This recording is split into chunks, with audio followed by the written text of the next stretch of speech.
So I just got the latest RunCam ScopeCam 2 camera. It's in 4K. So let's unbox this bad boy and take a close look at it. Here's our box. They come in a small box.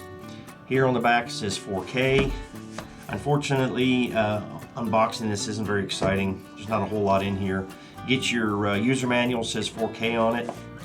And this is what I've been waiting for, my ScopeCam in 4K. And underneath this plastic here, I should find a USB cable. Yep, so I can charge it. So here's the camera. It comes all in the black metal case. It says 4K on the side, ScopeCam 2. It has a red crosshair on it if you want, or you can set it up as a green crosshair, but I prefer to have no crosshair on it. And what I like to do is just get rid of the crosshair and add my own overlay so it looks like I'm looking through the scope. Another good thing I like about this camera is the LEDs. Now on the old 4K light camera, I was always having to look at the LED and shield it with my hand because the sun was so bright I could barely see the LED. In this camera, the LEDs are really bright. As you're charging it, the LED will be green. Once the battery is charged, the red light goes out. Once you turn it on, the LEDs on the top and the back go solid. If there is no SD card in your camera, they'll blink at you. To turn it on to Wi-Fi, go to the top button, press it for a couple of seconds, and it'll flash between orange and blue to let you know that your Wi-Fi has been activated. This camera has 3 modes, 4K, 2.7K, and 1080p. All right, so let's get some shots. I set up a target 125 feet away in my backyard. I'm shooting right around 340 to 350 FPS with a .43 gram BB. I took 3 shots with the 1080p at 120 feet per second.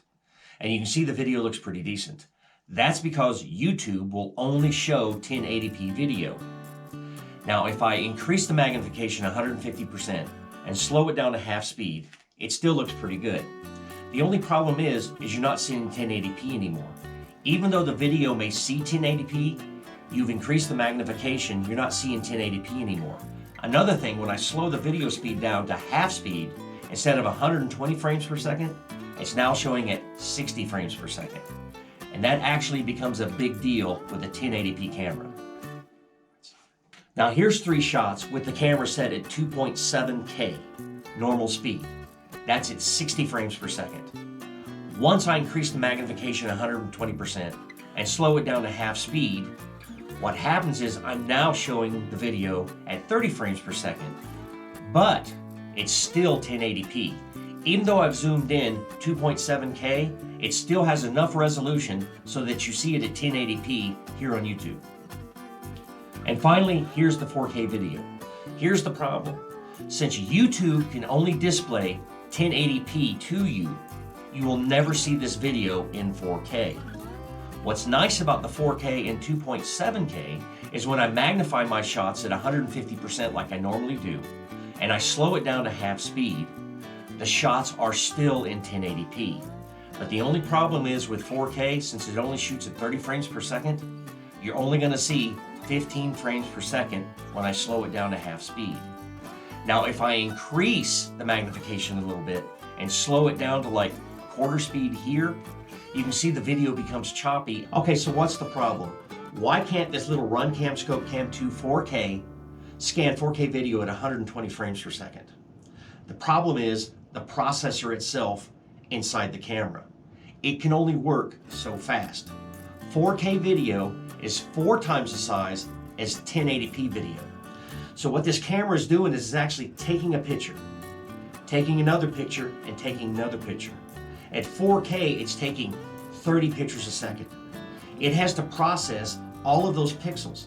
And since there's 4 times as many pixels as there are 1080p, it can only scan at a lower rate.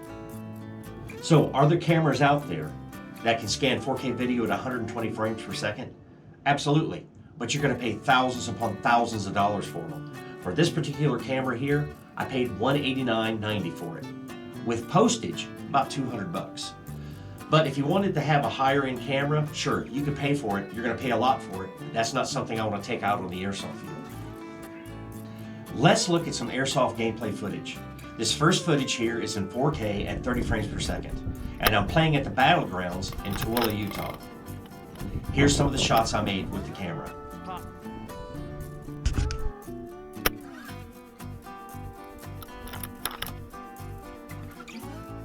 And here's some more video I took on 12th Street Airsoft Field in Marriott, Slaterville, Utah.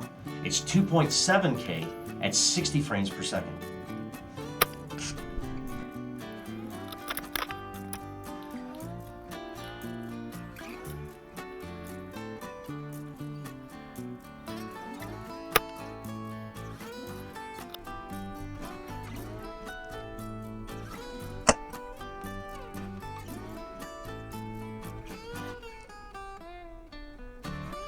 So this camera has a lot of features and a lot of capability you can access with an app on your phone via Wi-Fi, not Bluetooth. Remember, this is a Wi-Fi camera, and I actually cover that in a RunCam ScopeCam 2 review, and I'll put a link down in the description so you can see how to access Wi-Fi on this camera. So I think what I'm going to do with this camera is I'm going to run it at 2.7K video. Even though I can zoom in really close on this, you will still get to see the 1080p video here on YouTube. Additionally, at 60 frames per second, I can slow this down to quarter speed if I want to, and still get 15 frames per second, which looks decent. So I absolutely love this camera, and I think it was worth every cent that I paid for it. Here's the cool thing, I'm gonna give one of these away. Now here in a couple of days, I'm gonna put up another video, and it's gonna be called BOE Battlegrounds Back in the Saddle. And in that video, I'm going to tell you exactly what you need to do to enter the drawing to get one of these cameras. So until then, guys, I got a couple more videos up here for you to watch, including the RunCam ScopeCam 2 video review right here, so you can see the Wi-Fi functions of this camera. So if I ever see you guys on the field, just remember one thing, I'm going to be looking for you in my scope. Shrek out.